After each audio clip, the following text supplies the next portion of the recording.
Skyhawks. Please join us for the Pledge of Allegiance and a moment of silence.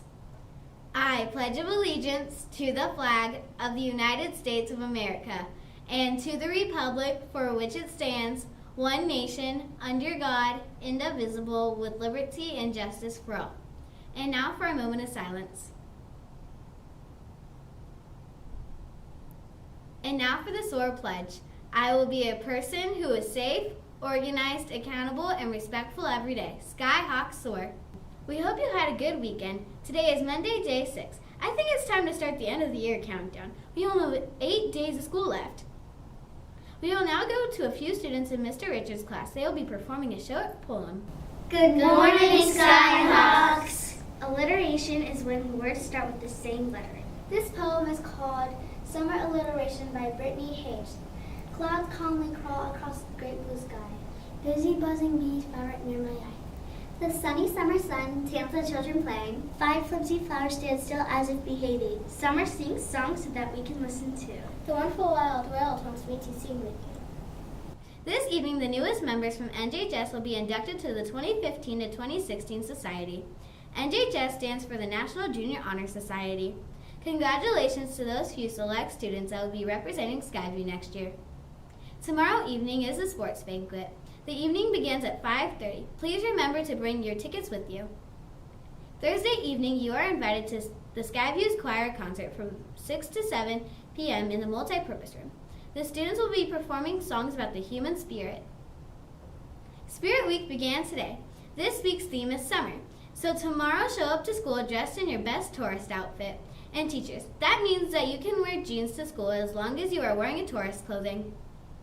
We will now go to our local weather forecast.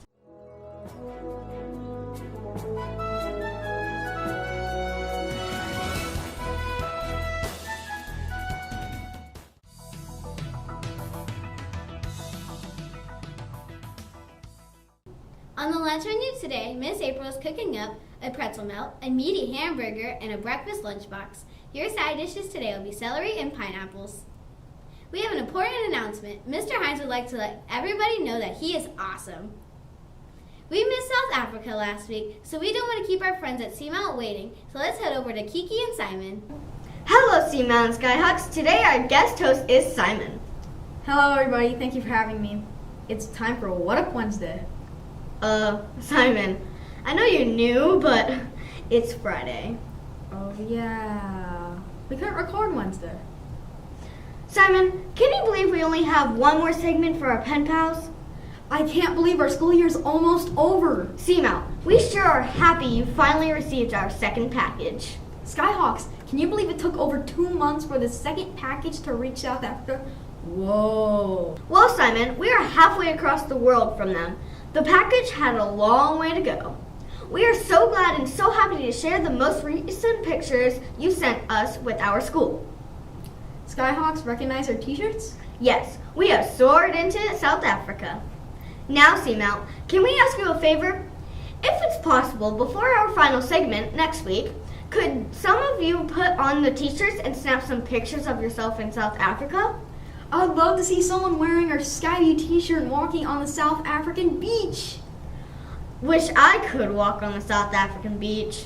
Seamount, if you've been watching our weather here in Arizona, we are heating up.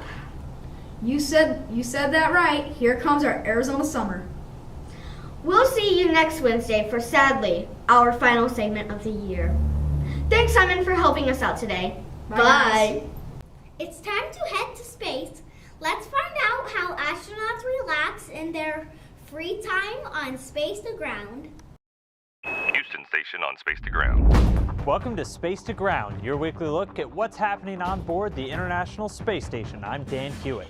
NASA astronauts Terry Virts and Scott Kelly spent several hours this week safeguarding their atmosphere. The pair replaced components in one of the station's carbon dioxide removal assemblies, or CDRAs for short. CDRA is responsible for removing the CO2 exhaled by astronauts from the station atmosphere, keeping it safe for the crew to breathe. Important technologies like this are being proven on board the space station and will one day find their way into the spacecraft that carry humans to Mars. Ancient mariners used the moon and the stars to navigate Earth's oceans, and the spacecraft of the future are taking a page from their book to do the same. If a spacecraft loses communication with the ground or NASA's Deep Space Network, its crew can use the moon and stars to find their way. Station astronauts photographed the moon's phases during one 29-day cycle that will be used to calibrate a navigational tool for use by NASA's next-generation vehicle, Orion. This week, David wants to know if there's time for relaxation on the space station and what astronauts can do. Well, there certainly is, and relaxing in space is a lot like relaxing at home, with a few minor differences. Crew members on the station usually get weekends off to relax and do any number of activities, whether it's playing some sports or music, or just staring out the window at the Earth below. They can also watch movies and TV, and thanks to the newly arrived projector setup, enjoy their favorite science fiction movies while living the real thing. Make sure to keep sending your questions and comments using the hashtag #SpaceToGround. We'll see you next week. That's all for today, Skyhawks. Have a good day.